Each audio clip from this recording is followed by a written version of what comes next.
Welcome back to the Always Reading Book Club. It is your girl Kiki Reader, and I decided to do a standalone. So today we are going to dive into a book called More Than Sexy, and it's by Carly Phillips. So we have Jason, who's kind of like one of our main characters, and his three friends, who also happen to be part owner of a club called Club 1029 in Tribeca. So Jason's the CEO. Then we have Tanner Grayson. He's like the night manager. Landon Bennett. He's part owner as well. He's the head of like entertainment, appearances, promotions, things like that. He had a twin who died, so there's a whole story behind that. And as we get further into the book, we'll uncover that whole deal.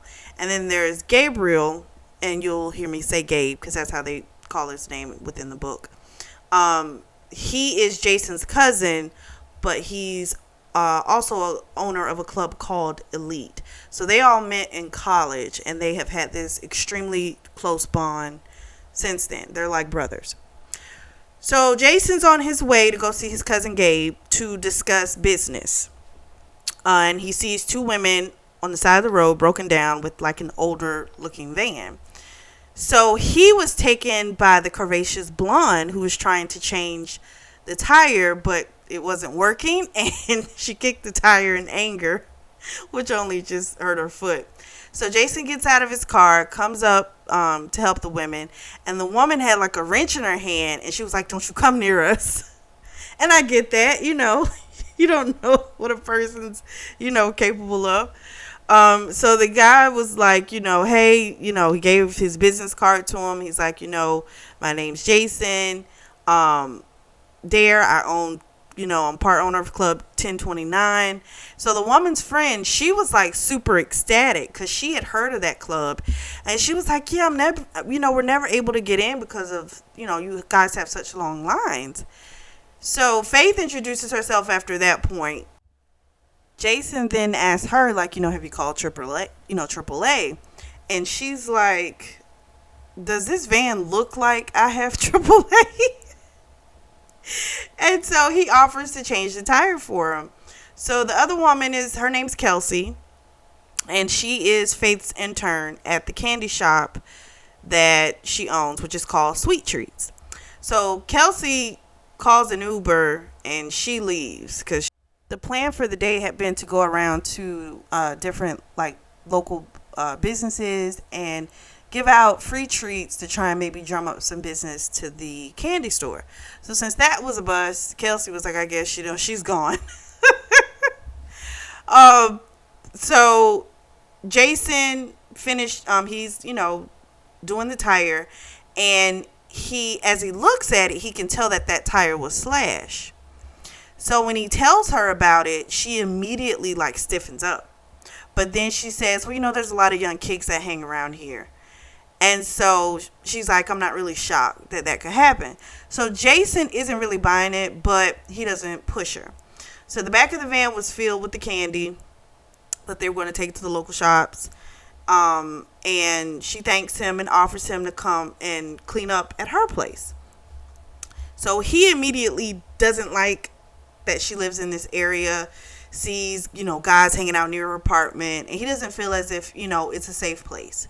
So he asked to taste her candy, and she was like, sure. She's like, oh my gosh, I'm so rude. Like, of course you can taste it. You helped me out. So he loved it. And then before he leaves, he asks her out on a date, and she declined, saying that, it was a bad time for her and that she doesn't really date. So he was disappointed, but, hey, what are you going to do? He couldn't, he's not going to push her into it. So after Jason leaves, we get like a little backdrop into Faith and what's going on with her. So her real last name is Holland. She's been in New York City for like a year, and she moved away from Cedar Rapids, Iowa, when her mother recently passed away. So her mother loved making candy, and that's who she used to make it with. So that's where that whole love of making candy came from, and they used to do it all the time. So she also has a brother named Colton. He's a drug addict, And their last encounter involved him like breaking into her apartment, strangling her, telling her he was going to take her out if she didn't give up half of the inheritance that the mother had left. So the mother wasn't rich. She worked really hard. She also had a small inheritance from her parents, and she also had a nice life insurance policy. And the mother had wanted her to, she's like, don't give him anything, because they had been down this road with him. This was years in the making of her deciding to write him out of the will. So she's gonna abide by her mother's wishes. Period. The end. So because of that, after that incident, she decided, I got to get out of town. I need to get away from here as far as I can get, in a place where I can get lost. And that's when she moved to New York City. She changed her name to Faith Lancaster. I kind of would think, if you're going to change if you're going to do the whole paperwork through the court, I would think we would just make up a new name completely. To me, I don't know, that just makes more sense to me. But maybe, I guess she wanted to hold on to a little, some piece of herself, so she kept the Faith part. But I don't know, I just kind of felt like that probably makes you a little bit more trackable. I don't know. Jason goes to Gabe to talk about his new business idea, because while he was with Faith, they were kind of idle chit chatter. And she had kind of given him a good idea. She wasn't trying to. She was talking about her own business. And what she was trying to do is for us to stand out and be different, things like that. And so it kind of hit Jason in the head damn, that's a good idea. So when he goes to talk to Gabe, he was kind of because Gabe is the person that funded them with for Club 1029. So the name of that club also is named after the death date of their friend Levi Bennett, who is Landon's twin brother. So all we know at this point is that he was killed in some type of accident, and they all carry this heavy burden because of it. And they all blame themselves, but they don't blame each other. That's all we kind of know now about, the events surrounding Levi's death. So Jason's idea was to make the club more like a Miami vibe. So he wants to basically bring Miami to New York City and to have live talent. So Gabe thought it was a really good idea and told him, talk it over with the guys, bring me a business plan, and we'll just go from there. Jason had also brought up some of the candy, because Gabe is married to Izzy and they have a son together. So he was going to leave the candy there for them. So as he was talking about Faith, his face lit up. And so, of course, Gabe notices it and starts teasing him about it. And he's like, no, it's not what you think. You know what I mean? But, if your friends, you know what I'm saying? If you see them light up a little differently, okay, this might be something. So that was cute. So the next day, Jason gets a call from Izzy, Gabe's wife. And she was like, where did you get that candy? And he's like, oh, a new friend of mine, she owns a candy shop called Sweet Treats. And she's like, oh my gosh, that was the best thing I ever tasted. Do you think she'll be able to do something for Noah's party that's coming up? And he was like, sure, I'll, let her know and she'll get in contact with you. And she was like, okay, great. She's like, the moms are going to be totally jealous that I found her first. So Jason's happy because now he has an excuse to see her again. Jason has a meeting with the guys, goes over his whole proposal, and they loved the idea. They were all excited about it. They all are going to take their different parts and try and get, some potential talent. That's what Jason will work on, because his sister Avery is married to a musician, so he's going to work that angle. And then the different parts of it, the security, the sound, acoustic systems, getting upgraded. So they're all going to do their part and trying to get this new plan going. So the next day, Faith goes to her shop, and it has graffiti on the windows, and the glass on the window from the door has been shattered. And so she calls police, but she didn't tell them about her brother. And she was concerned, like, if she told them and it wasn't him, then now he's going to be alerted and he's going to know where she is. So some of the business owners, they were sweet. They that were like next to her, they helped put up wood to cover up the shattered glass door. And about 3 days later, Jason comes to talk with her, with Faith, about, the gig for Izzy. And he freaks when he sees the condition of the outside of the shop. So he goes in, calls out for Faith, and he's like, why didn't you call me? And she's like, I don't even know you. Like, why would I call you about my personal problems? So Jason asked her, like, do you know who did this? And she starts shutting down. Like, she was not ready to talk about that.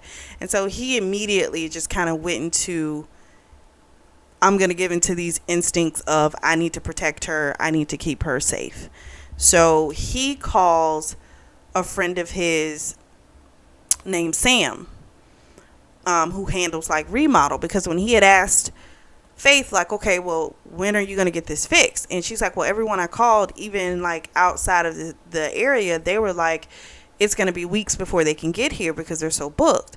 So he's like, don't worry about it. I'll get it fixed. So he calls his friend Sam, because Sam had done a lot of remodeling when they had, first opened Club 1029. So he told him, give me an hour, I'll be there. So Faith looked at him shook, like, how in the world did you do that? So Sam apparently feels indebted to Jason because when him and his wife, their daughter, had been diagnosed with leukemia, he had put them in contact with his sister, Sienna, who had leukemia when she was younger. And she does like a lot of help with foundations and different things. Like, she's super big on like getting help and with charity and stuff like that. So he had put them in contact together, and they, are forever grateful for that, to Sienna, yes, of course, but also to Jason, because he put them in contact with her, and they feel like that is what truly got them through like one of the toughest times of their lives. So they just kind of feel forever indebted to him. And so when they need, they're there for him. And that's sweet. That's super sweet. After that story, Faith finally breaks down and she tells Jason all about what has happened with her brother. So hearing the story, it's making Jason extremely upset that someone could ever hurt her. And Jason decides, well, you're not going back to that rinky-dink apartment. And she was like, don't talk about my place like that. He said, you could be mad if what I said wasn't true. Jason was like, besides, like, your brother could just kick that door down with that, lock that you, if we can even call it a lock, like, you're not safe there. So he's like, you'll stay with me. He's like, and I can, anyone can vouch for me that I'm safe, you'll be safe there. And he also tells her about that Izzy wants her to hire her to make the treats for her son's party. So she is happy about that. But then she like blurts out, but I'm not going to sleep with you. And he was like, I was going to put you in your own room. So then her cheeks got like all red from embarrassment. So they go to her place where she can get some things. And while she's getting some clothes, he calls Gabe and he tells him, I need your PI. So Gabe tells him he'll have Jack Renault, contact him directly. And then they head over to Jason's place. So Faith took a nap when they got back, and he had ordered some food, and she's like, can I just take a nap for 30 minutes? Because I think that's a lot for a day. So she took a nap, and the next day she went back to her shop, and Jason decided he's going to be working from there as well. So he's not leaving her alone. So she had tried to talk him out of it, but he was like, that's not going to happen. So Isabella, aka Izzy, she comes by, sets up the order for the birthday party.